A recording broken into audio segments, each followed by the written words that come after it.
Shalom saudara-saudara yang dikasihi Tuhan, jumpa kembali di channel YouTube saya. Kesempatan ini kita akan mendengarkan kesaksian dari seorang ibu muslimah. Namun sebelum saya lanjut, jangan lupa terus dukung channel ini dengan cara like, subscribe, dan share, supaya saudara terus mendapat notifikasi video-video terbaru dari saya, dan terlebih channel ini akan terus berkembang ke depan dan menjadi saluran berkat bagi banyak orang. Nah, saudara-saudara yang dikasihi Tuhan, muslimah ini adalah seorang yang begitu taat melakukan ajaran agama, rajin sholat, dan lain sebagainya. Dan ia juga sudah didoktrin bahwa masuk dalam gereja itu haram. Ya, dia begitu fanatik. Tapi sungguh luar biasa bahwa saat dipanggil oleh Tuhan untuk menjadi pengikut Kristus, ia justru dijamah oleh Tuhan di dalam gereja itu. Sekalipun haram bagi dia kalau masuk dalam gereja, tetapi kalau Tuhan yang berbicara, pada akhirnya justru ia merasakan jamahan Tuhan di dalam gereja. Akhirnya saudara-saudara menjadi percaya kepada Tuhan Yesus sebagai Tuhan dan Juru Selamat. Yang mana sebelumnya juga bahwa ajaran yang ia terima di dalam Islam itu semua serba mudah-mudahan. Tetapi setelah menjadi percaya kepada Yesus Kristus, dia sudah menyadari bahwa ternyata di dalam ajaran iman Kristen ada kepastian keselamatan. Yesus menjamin kepastian keselamatan bagi orang yang percaya kepadanya. Kita dengarkan kesaksiannya berikut ini. Baik, Pak. Ya, dari latar belakang ya, saudara-saudara. Dan latar belakang dari Muslim, dan Muslim cukup taat ya. Dan saya asli Demak, Kota Wali. Saya dua saudara, saya dan kakak saya. Dan di tahun 1992, waktu saya berusia kurang lebih 7 tahun lebih sedikit, hampir mau 8 tahun, ibu saya tiba-tiba sakit, saudara. Tapi beliau tidak dirasa sakitnya. Dia tetap bekerja, ke sawah dan dagang, saudara-saudara. Sampai suatu siang, pas saya pulang sekolah, saudara, ibu saya sudah pingsan. Dan waktu itu terus keluarga bawa ibu saya ke rumah sakit. Dan di rumah sakit kurang lebih 2 minggu, dan saya hanya bertemu beberapa kali karena waktu itu saya sekolah, saudara. Dan pas suatu siang saya pulang sekolah, ibu saya sudah meninggal, saudara. Dan dari ibu saya meninggal, di situ saya sangat terpukul karena meninggalnya terlalu mendadak buat saya, dan saya sangat dekat dengan ibu saya. Jadi saya sangat kehilangan waktu ibu saya meninggal, sangat sedih ya. Gimana ya, saudara, namanya kita masih kecil dan ditinggal ibu. Di situ saya sangat kehilangan ibu saya. Setelah ibu saya meninggal, saudara, papa saya gak lama minta izin untuk menikah, saudara. Dan awalnya mau menikah dengan yang satu kampung, tapi tidak jadi. Dan tidak lama papa saya pulang membawa ibu tiri saya. Waktu itu masih calon ibu tiri saya. Sebetulnya di hati saya tuh gak rela, saudara, waktu papa saya minta izin mau menikah, karena ibu saya waktu itu meninggal belum 1 tahun, saudara. Dan papa saya udah minta izin mau menikah. Saya sangat kecewa, kenapa papa udah mau menikah lagi sedangkan ibu baru meninggal. Setelah itu papa saya jadi menikah dengan pilihannya ibu tiri saya dari Purbolinggo. Dan Setelah itu kakek dan nenek saya berunding untuk saya mau dibawa ke Jakarta atau saya tetap di Semarang. Waktu itu karena saya masih sekolah dan kakek nenek saya juga khawatir untuk takut terjadi apa-apa karena saya masih kecil kalau saya dibawa ke Jakarta. Akhirnya kakek dan nenek saya memutuskan, saudara, untuk saya tetap di Semarang, di Demak, saudara. Berjalannya waktu, Papa setelah menikah jarang pulang, saudara. Di situ secara otomatis selain saya kehilangan ibu, saya juga kehilangan sosok ayah, saudara. Karena boleh dibilang setahun sekali ayah baru pulang papa saya. Setelah itu waktu saya umur 14 tahun, saudara, tiba-tiba 14 mau 15 tahun, 14 mau 15, kakek saya sakit dan tiba-tiba meninggal juga, saudara. Setelah kakek saya meninggal hanya jarak 2 minggu, terus nenek saya meninggal karena nenek saya mengalami jantung lemah. Nenek saya kaget waktu kakek saya meninggal, nenek saya langsung masuk rumah sakit, saudara. Hanya selisih 2 minggu meninggalnya kakek saya dan nenek saya. Di situ saya sangat terpukul, saudara, karena orang tua ibu saya sudah meninggal dan ibu saya meninggal, saya ikut kakek dan nenek. Kakek nenek juga meninggal, saudara. Saya sangat kehilangan dan sangat kurang kasih sayang karena papa juga setelah menikah jarang pulang, saudara. Dan setelah kakek saya meninggal, saya masih kelas 3 menunggu ujian. Di situ saya di kampung sampai nunggu lulus. Untuk beberapa bulan saya masih di bude saya. Setelah itu baru saya dijemput papa saya ke Jakarta. Setelah saya dibawa papa saya ke Jakarta, saudara, sebetulnya saya punya keinginan untuk melanjutkan sekolah. Waktu itu saya baru tamat dari MTS, saudara. MTS itu MTS setara SMP, saudara. Cuman di kampung saya namanya MTS Madrasah Sanawiyah, saudara, Nurul Huda. Di situ setelah saya dibawa papa saya ke Jakarta, papa saya memasukkan saya kerja di toko, saudara, di toko buku. Sebetulnya saya pengen untuk melanjutkan sekolah, tapi papa saya dan ibu tiri saya keberatan dan akhirnya saya bekerja di toko buku, saudara. Waktu saya bekerja di toko buku, saudara, di daerah Telugong, saya bertemu banyak suster-suster dan mereka kerjaannya lumayan santai dan enak. Saya perhatikan mereka kerjanya mengantar, menjemput anak. Mereka sering di tempat di toko saya itu tersedia ada wartel waktu zaman dulu. Akhirnya saya ngobrol-ngobrol dengan salah satu suster. Mereka bercerita bahwa ada yayasan di daerah Kelapa Gading yang bisa untuk kita bekerja sebagai suster dan melanjutkan sekolah. Di situ saya semakin mantap, semakin yakin untuk niat saya untuk masuk ke suster dan untuk melanjutkan sekolah, saudara. Karena sebetulnya saya rindu untuk melanjutkan sekolah lagi, saudara. Singkat cerita, setelah saya masuk ke yayasan, saya 3 bulan pendidikan, saudara. Saya mengambil jurusan baby untuk merawat baby yang baru lahir, saudara. Di situ setelah saya lulus pendidikan, saya bekerja di majikan yang pertama kurang lebih 1 tahun, saudara. Tapi saya kembali ke yayasan karena waktu itu baby yang saya jaga udah umur 1 tahun lebih, agak gemuk, saudara. Jadi berat. Jadi saya mau cari yang baby baru lahir lagi. Karena kebetulan waktu itu saya agak kurus badannya.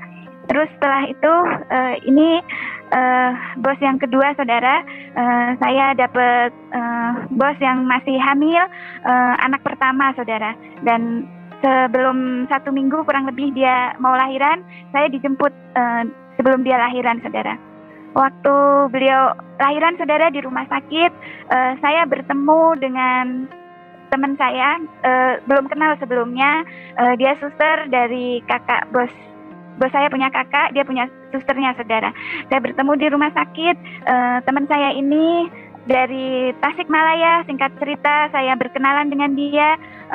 Dia pernah bekerja di Singapura sebagai TKW, dan dia mengalami Tuhan yang secara pribadi, mengalami Tuhan Yesus secara pribadi, saudara. Setelah itu dia sempat sharing-sharing dengan saya, menceritakan bahwa Isa Al-Masih itu Tuhan dan Juru Selamat. Tapi saya tidak merespon, saudara, karena waktu itu saya belum tergerak dan belum merasakan jamahan Tuhan, saudara. Singkat cerita, babynya dibawa pulang, dan waktu setelah babynya 1 bulan, saudara, pada waktu hari Minggu pagi, bos saya memanggil saya, saudara. Dan Sus, tolong siap-siap, kita mau ke gereja. Di situ saya kaget, saudara. Ke gereja, saya pikir seumur-umur saya belum pernah ke gereja, saudara. Terus saya bilang, apa babynya nggak di rumah aja, Pak? Waktu itu kan baru umur 1 bulan, saudara. Jadi saya berusaha untuk menolak, saudara. Karena terus terang, seumur-umur saya belum pernah ke gereja, seumur hidup saya, saudara. Dan terus terang saya waktu itu sangat alergi tuh, saudara, dengan ke gereja. Karena dari kecil, saudara, saya dididik dari ajaran kami untuk kami itu tidak ke gereja, bahwa ke gereja itu haram buat kami, saudara. Dan kami sangat fanatik terus terang dengan gereja, saudara. Setelah itu karena saya bekerja, saya tidak berani untuk menolak, saudara. Jadi akhirnya saya pergi bersama bos saya ke gereja. Waktu nyampe di depan gereja, saudara, saya sudah gemeteran, saudara. Saya takut, saya merasa bersalah dan berdosa sama Allah saya. Saya takut dosa waktu itu, saudara, karena saya pikir masuk ke dalam gereja adalah sebuah dosa, saudara, karena iman saya kan sebelumnya Muslim dan haram buat saya untuk masuk gereja. Di situ saya terus berdoa, saya terus baca surat Al-Fatihah, saya baca surat Yasin, saya berdoa terus di dalam hati saya, ampuni saya ya Allah, ampuni saya cuma bekerja. Setelah itu bos saya memanggil saya, Sus, masuk, gak apa-apa, katanya. Dengan terpaksa dan dengan berat hati, saudara, saya masuk ke dalam gereja itu. Setelah di dalam gereja, saudara, waktu pujian penyembahan dinaikkan, saudara, saya lagi ngasih babynya susu waktu itu, saudara. Setelah babynya minum susu, babynya tidur.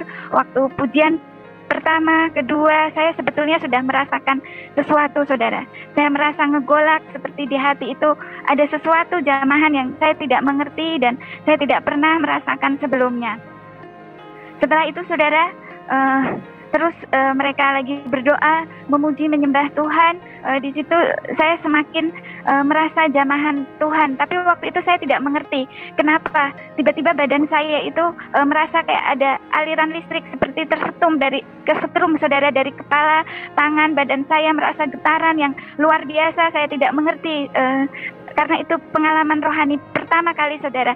Saya bingung kenapa ini badan saya, kenapa hati saya pun ngegolak, kenapa. Dan setelah itu air mata mengalir, saudara. Saya menangis sampai saya gak mengerti kenapa air mata tidak bisa berhenti. Saya menangis, kenapa ini kok saya mengalami sesuatu yang tidak pernah saya alami sebelumnya, saudara. Ada rasa damai, ada sukacita yang sulit diungkapkan, saudara. Sampai semua beberapa teman bos saya juga bertanya, kamu kenapa, Sus? Kamu kenapa? Saya hanya menjawab, tidak apa-apa, Bu, tidak apa-apa, Pak. Setelah itu bos saya juga bertanya, kamu kenapa, Sus? Saya hanya menjawab, saya tidak apa-apa, Bu. Setelah itu, saudara, setiap minggu saya ke gereja bersama bos saya, dan setiap minggu saya merasakan hadirat Tuhan, jamahan Tuhan. Tapi waktu itu saya tidak mengerti, saudara. Setiap hari Minggu saya mengalami hal seperti itu, saudara. Sampai suatu hari teman saya yang tadi ketemu di rumah sakit datang ke rumah, karena dia bekerja di kakaknya bos saya. Dia datang ke rumah bos saya. Dia ada sharing-sharing firman, saudara, tentang Isa Al-Masih, saudara. Di situ karena beliau juga dari latar belakang Muslim, kami sering-sering menggunakan Al-Quran, saudara. Karena waktu itu saya tidak berani membuka Alkitab, saudara. Awalnya saya sangat mengeraskan hati, saudara.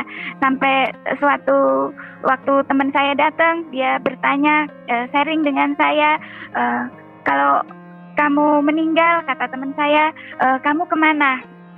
Saya jawab, insya Allah saya ke surga. Di situ teman saya menjawab, kalau saya yakin ke surga. Di situ saya jawab lagi, kok kamu sombong, kata saya. Surga itu urusan Allah, kata saya. Dia menjawab lagi, saudara, teman saya, dia bilang, karena Tuhan saya tidak memberi janji yang mudah-mudahan. Tuhan saya memberikan janji dan kepastian keselamatan, kata dia. Karena di dalam Tuhan saya, Tuhan Yesus Isa Al-Masih, keselamatan itu pasti, bukan mudah-mudahan. Di situ saya mulai tersentak, saudara. Saya mulai berpikir, kok bisa ya teman saya pasti, sedangkan Allah saya menjanjikan insya Allah dengan berbuat amal baik kita akan masuk surga. Di situ menjadi sesuatu renungan buat saya. Menjadi saya awal balik, saya mulai berpikir dan membuka hati untuk saya mau belajar kebenaran siapa Isa Al-Masih. Tapi di situ saya belum mau membuka Alkitab karena waktu itu pikiran saya masih takut untuk membuka kitabnya orang Kristen, saudara. Saya mau belajar melalui ayat-ayat Al-Quran, saya mau mencari tahu siapa Isa Al-Masih. Benar dia hanya nabi atau Tuhan yang disembah orang Kristen? Apa benar dia akan memberikan jaminan keselamatan bagi pengikutnya? Di situ saya mulai mengaji lagi, saya mau cari tahu siapa sebenarnya Isa Al-Masih. Mari saudara-saudara boleh dicatat ayat-ayat yang nanti saya bacakan di dalam Al-Quran, saudara. Saudara tidak usah takut dosa, karena yang saya bagikan ayat-ayat Al-Quran yang menunjukkan siapa Isa Al-Masih, saudara. Semoga saudara-saudara yang mendengar malam hari ini dibukakan mata hatinya, dibukakan imannya, dan dijamah Tuhan di dalam nama Tuhan Yesus.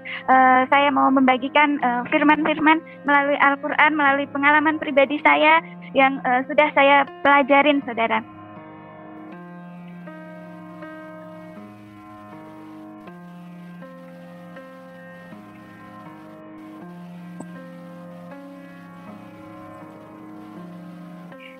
Kita belajar, saudara, di Quran surat Al-Imran 3 ayat 45, saudara.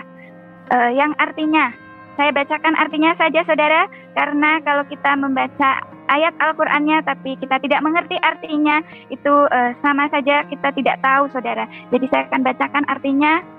Saudara boleh catat di Al-Imran 3 ayat 45. Ingatlah ketika malaikat berkata, hai Maryam, sesungguhnya Allah menggembirakan kamu dengan kelahiran seorang putra yang diciptakan dengan kalimat yang datang daripadanya, namanya Al-Masih, Isa putra Maryam, seorang terkemuka di dunia dan di akhirat, dan termasuk orang-orang yang didekatkan kepada Allah. Jadi dari ayat ini, saudara, kesimpulan yang saya renungkan, yang dikandung Maryam adalah kalamnya Allah, saudara, atau firmannya Allah. Dengan demikian, firman itu lahir, menjelma, nuzul, menjadi manusia yang melakukan penyelamatan, sehingga disebut Mesias atau Al-Masih. Arti dari Al-Masih itu Mesias, saudara, atau penyelamat, sehingga Isa terkemuka di dunia dan di akhirat. Bukankah kalau kita belajar di Al-Quran, Allah saja yang seharusnya yang terkemuka di dunia dan di akhirat. Namun kenapa di ayat ini mengatakan Isa juga terkemuka di dunia dan di akhirat, saudara?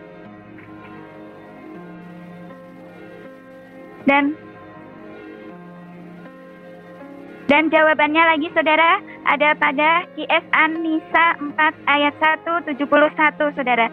Sesungguhnya Al-Masih Isa putra Maryam itu adalah utusan Allah dan kalimatnya yang disampaikan kepada Maryam dan roh darinya. Kesimpulannya, utusan Allah di sini adalah firman yang menjadi manusia, yang melakukan karya penyelamatan.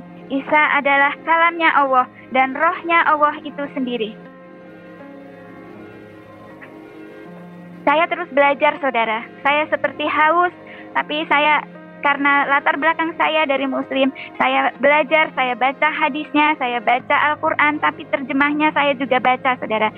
Kita lanjut lagi, kita belajar tentang Isa Al-Masih malam hari ini. Isa Al-Masih itu kalamnya Allah, rohnya Allah, dan didukung di dalam hadis Sahih Bukhari 1496 dan hadis Anas bin Malik halaman 72. Kita belajar lagi dari Al-Quran di Quran Surat Maryam 19 ayat 19. Isa Al-Masih seorang anak laki-laki yang suci, saudara. Di Quran Surat Maryam 19:21, Isa Al-Masih sebagai tanda bagi manusia dan rahmat dari Tuhan. Quran Surat Al-Imran 3:46, Quran Surat Al-Ma'idah 5 ayat 19, ayat 20, ayat 110. Isa Al-Masih semasa dalam buayan dan ayunan sudah bisa berbicara dengan manusia. Quran Surat Maryam 19:31, Isa Al-Masih seorang yang diberkati Allah di mana saja berada. Quran Surat Al-Imran 3:49, Quran Surat Al-Ma'idah 5 ayat 110. Isa Al-Masih membuat burung, menyembuhkan orang buta sejak lahir, menyembuhkan penyakit kusta, dan menghidupkan orang mati. Sungguh luar biasa ya, saudara.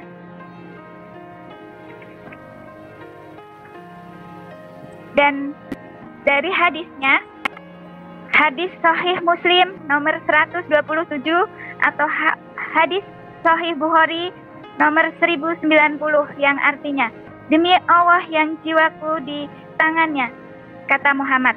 Kalau hadis kan kata Muhammad ya, saudara, sesungguhnya telah dekat masanya Isa anak Maryam akan turun di tengah-tengah kamu.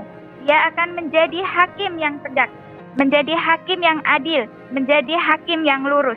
Tetapi Al-Quran menyatakan bahwa Allah adalah hakim yang seadil-adilnya. Kita renungkan, Nabi Muhammad sendiri mengakui bahwa Isa Al-Masih adalah hakim yang adil, saudara. Nabi Muhammad mengakui Isa Al-Masih adalah hakim yang lurus. Jadi kesimpulan saya, mengapa Isa Al-Masih disaksikan oleh Al-Quran maupun Kanjeng Nabi Muhammad sebagai hakim yang seadil-adilnya.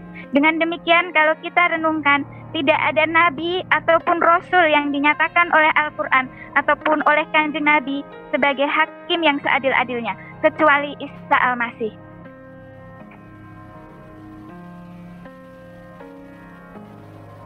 Dari ayat-ayat tadi, saudara, kesimpulannya, Isa Al-Masih itu adalah roh Allah.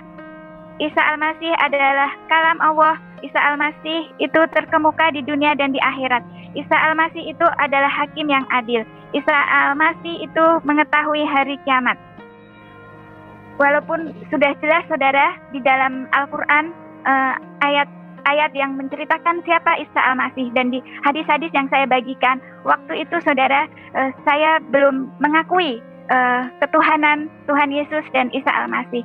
Sampai satu malam, saudara, di tengah pergumulan saya, siapakah sebenarnya Isa Al-Masih? Meskipun saya sudah membacanya, saudara, tapi yang namanya keimanan itu tidak semudah membalikan telapak tangan, saudara. Kalau bukan Tuhan sendiri yang memilih dan menjamah, saudara.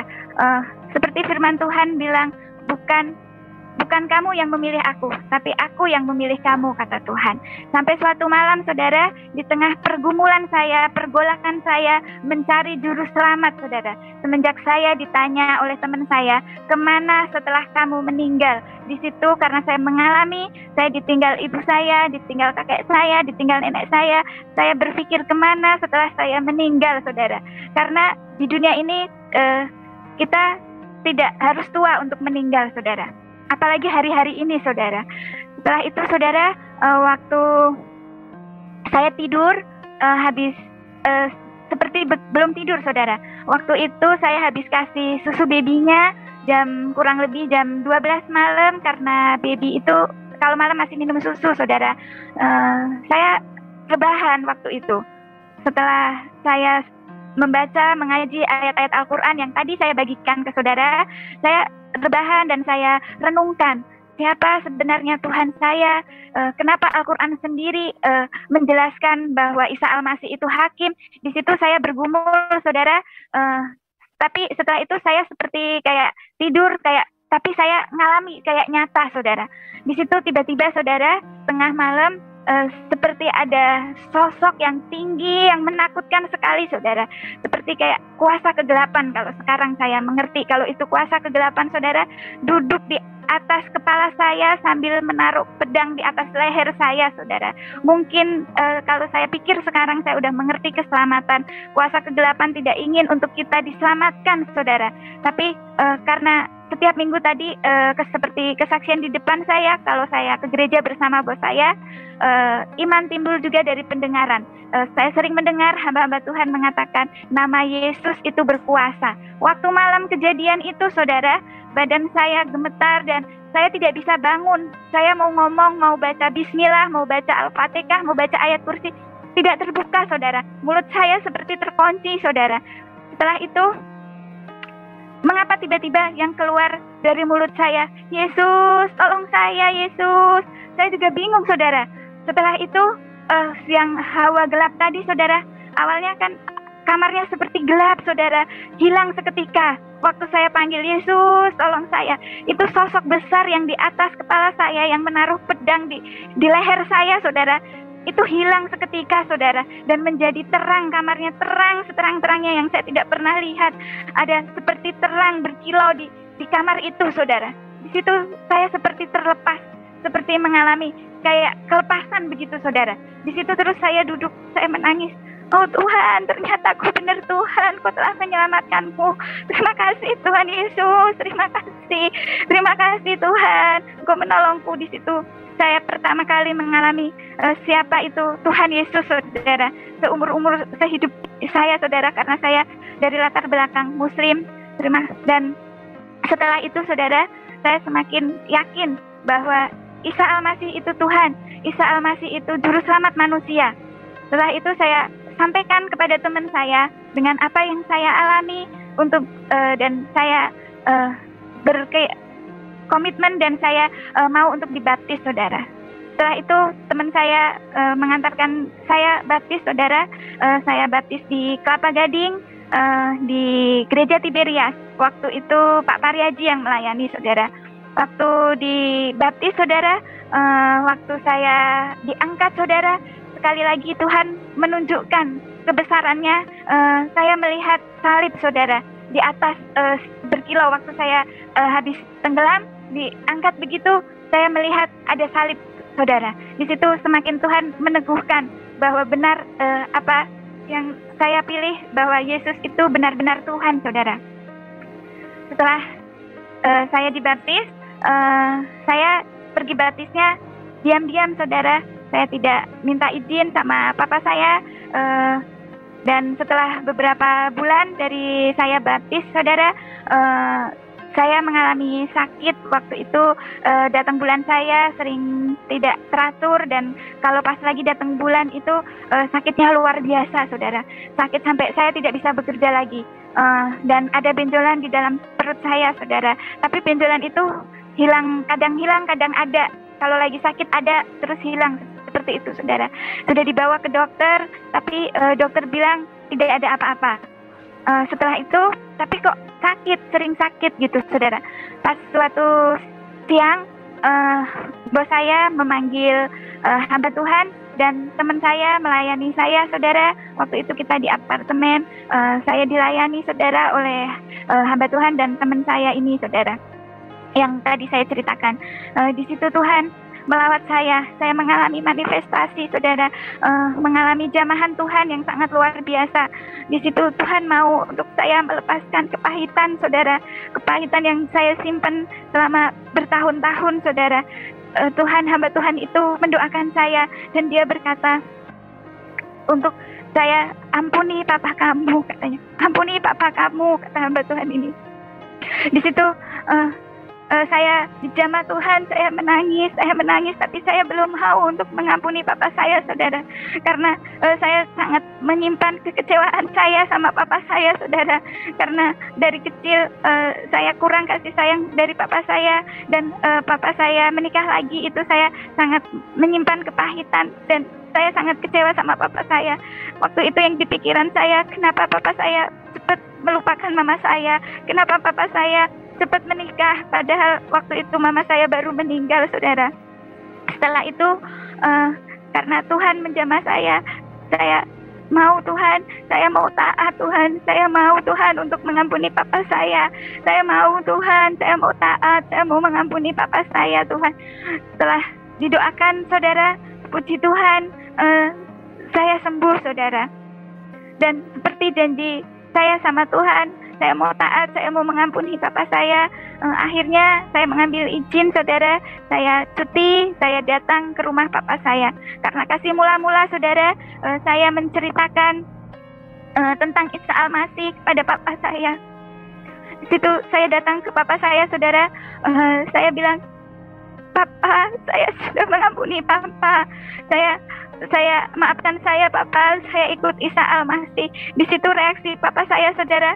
Papa saya marah dan membentak saya. Dia sangat marah, saudara.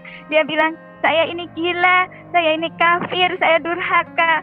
Tapi meskipun saya dimarahin papa saya, saudara, ada sukacita, ada kekuatan dan ada ketenangan, ada sesuatu yang seperti terlepas, saudara. Saya tetap diam waktu papa saya marah. Saya diam dan saya tidak membalasnya, saudara. Saya cukup diam. Mungkin kalau saya belum mengikut Tuhan, karena sebelumnya, saudara, saya kalau dimarahin papa saya selalu menjawab. Saya selalu melawan, saudara, karena kepahitan tadi yang saya ceritakan, saudara. Setiap papa saya marah ngomong satu kata, saya yang dulu, saudara, saya bisa jawab 10 kata, saudara. Tapi waktu saat kejadian itu, saudara, karena kasih Tuhan yang mengubahkan saya diam, saya tidak membalas sama sekali. Saya diam dan hanya menangis, dan saya hanya mengatakan, saya mengampuni papa, saya mengampuni mama. Selama ini saya menyimpan kepahitan sama papa dan sama mama. Dan setelah itu, saudara, salib yang kedua, saudara, waktu itu saya sudah punya pacar dan hampir lebih berjalan 4 tahun, saudara. Setelah saya ketemu pacar saya kasih tahu bahwa saya udah mengikut Isa Al-Masih. Dia kecewa, saudara, dan saya diputuskan. Karena apa? Karena selama saya pacaran, saya muslimah yang sangat taat. Kemana-mana saya pergi sama dia, saya selalu sholat, saya selalu membawa sajadah, membawa mukena. Meskipun kita kayak lagi pergi ke Ancol kemanapun, saya selalu mencari musola, saya mencari masjid untuk saya sholat. Karena buat saya dulu, saya takut meninggalkan sholat, saudara, karena sholat itu wajib, saudara. Setelah itu, ternyata dia itu naksir saya dari ketaatan saya, karena dia berkata, dia berpikir kalau saya muslimah yang taat. Tapi setelah saya mengikut Isa Al-Masih, diputuskan karena dia berpikir kalau saya sudah murtad, saudara. Itu salib yang kedua, saudara. Tapi hubungan itu setahun terakhir seperti putus nyambung, karena meskipun waktu itu saya udah putus, sempat nyambung lagi seperti kedagingan saya, seperti pikiran manusia saya mau memberitakan keselamatan yang udah saya dapat.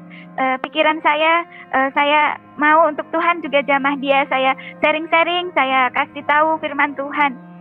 Walaupun sebetulnya saya sudah tahu di dalam ayat Alkitab bahwa Tuhan bilang bahwa gelap tidak boleh dengan terang. Tapi saya masih bandel, saudara.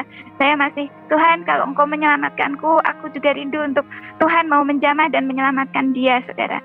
Sampai suatu hari, waktu saya bertemu dengan dia, saudara, dia mengajak saya untuk ke hotel, saudara.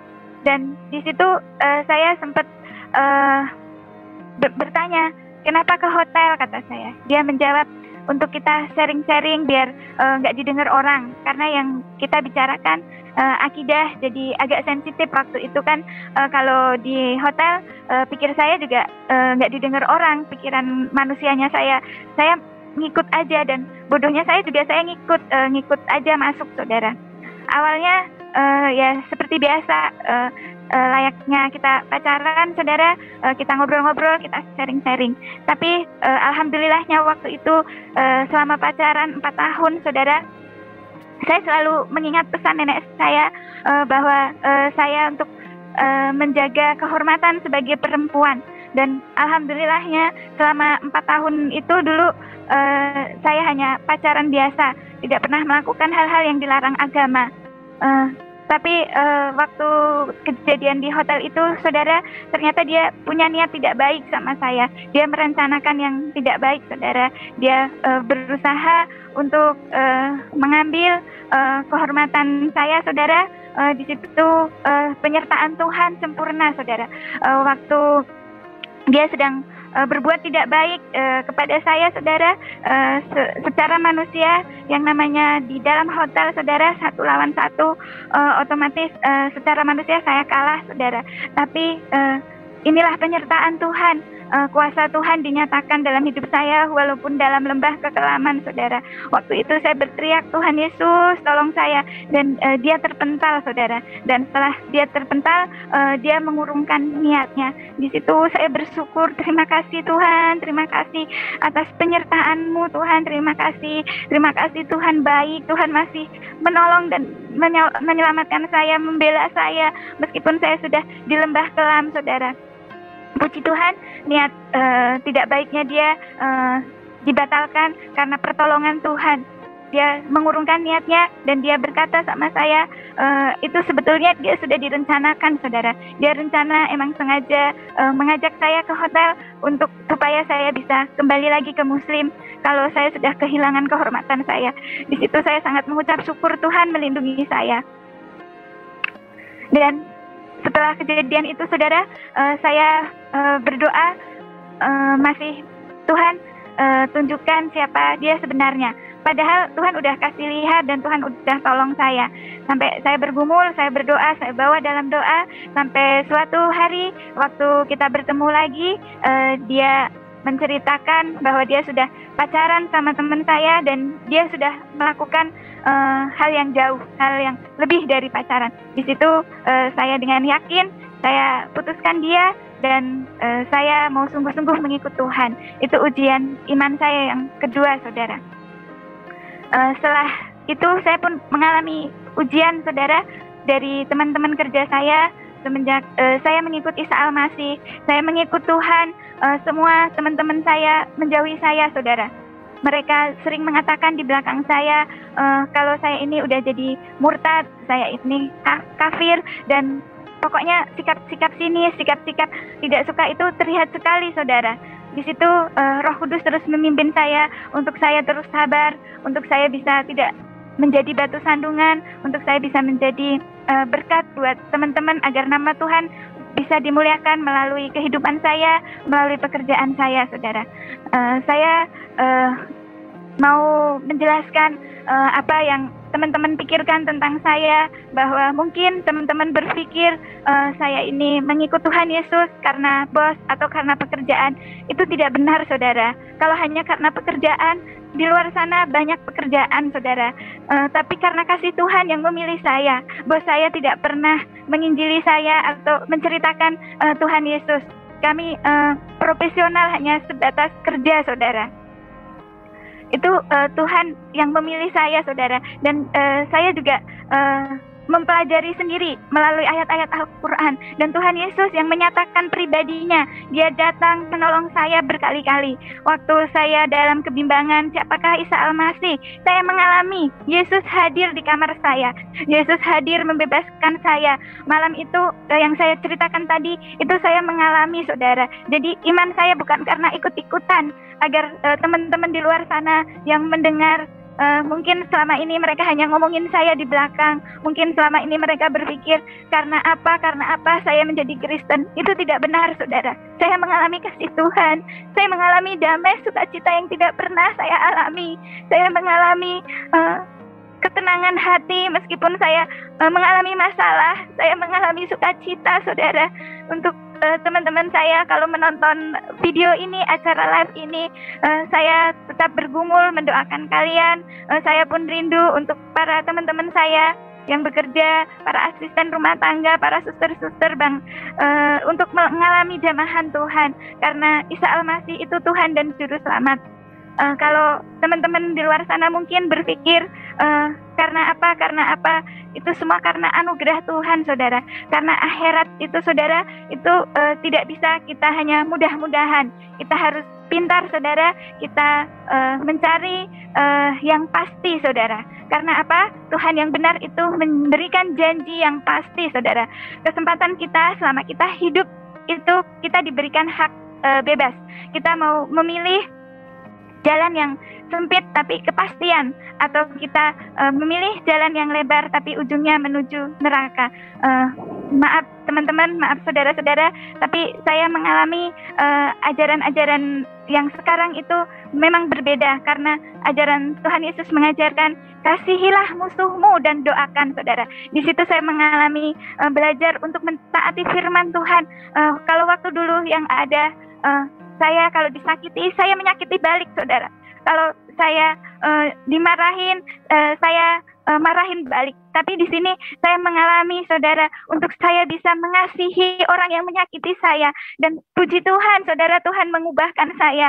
Contohnya, papa saya, saudara, papa kandung saya, meskipun saya dari kecil mengalami kepahitan, saudara, karena kasih Tuhan yang memampukan saya bisa mengampuni, saudara. Saya hubungannya dulu sangat tidak baik, saudara, dengan papa saya. Saya sering berantem, saya sering karena luka itu tadi, saudara. Karena kenapa saya seperti itu, saudara? Karena dari semenjak ibu saya meninggal, saya dibesarkan oleh kakek dan nenek saya. Dari umur 8 tahun, papa saya jarang pulang. Dan almarhum kakek dan nenek saya selalu menceritakan bahwa mama saya sakit itu karena papa saya. Itu berhari-hari, sering sekali, saudara. Bertahun-tahun sampai tanpa kita sadari, saudara, dari perkataan itu seperti firman Tuhan yang bilang, iman timbul dari pendengaran. Perkataan-perkataan dari kakek dan nenek saya itu seperti bom waktu yang sedikit demi sedikit itu menjadi pahit hati saya sama papa saya, saudara.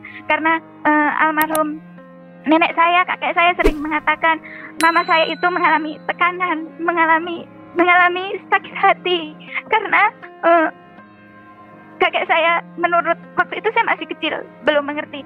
Menurut cerita kakek dan nenek saya sering diceritain bahwa sebetulnya mama saya itu tahu kalau papa saya sudah punya pacar di Jakarta. Mama saya itu tahu kalau papa saya tidak setia. Di situ karena sering mendengar, saudara, tidak hanya karena papa saya cepat menikah, tapi sering mendengar itu tadi. Dan secara kenyataannya pun papa saya jarang pulang, dan papa saya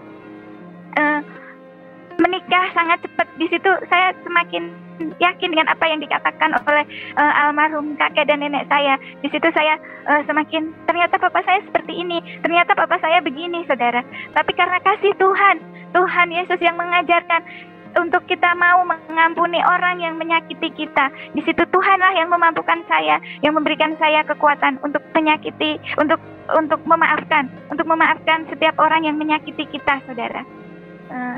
Begitu perjalanan kesaksian saya bersama Tuhan. Semoga apa yang saya bagikan malam hari ini menjadi berkat buat yang mendengar. Dan saya berdoa setiap telinga yang mendengar, setiap mata yang melihat kesaksian ini boleh mengalami Tuhan Yesus secara pribadi dan mengalami jamahan Tuhan secara pribadi. Terima kasih. Itulah kesaksian dari seorang ibu muslimah ini. Luar biasa, saudara-saudara, semoga bermanfaat, boleh mengedukasi kita supaya kita semakin semangat, semakin kuat, semakin bertumbuh dalam iman kepada Yesus Kristus. Jangan lupa Bapak Ibu saudara-saudara untuk terus beritakan Injil supaya semakin banyak orang yang datang kepada Tuhan, semakin banyak orang yang diselamatkan oleh Tuhan.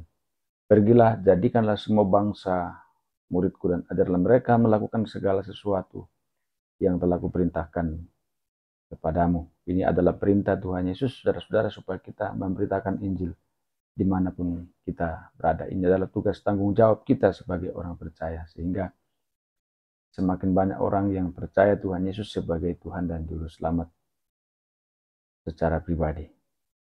Tuhan Yesus memberkati saudara-saudara.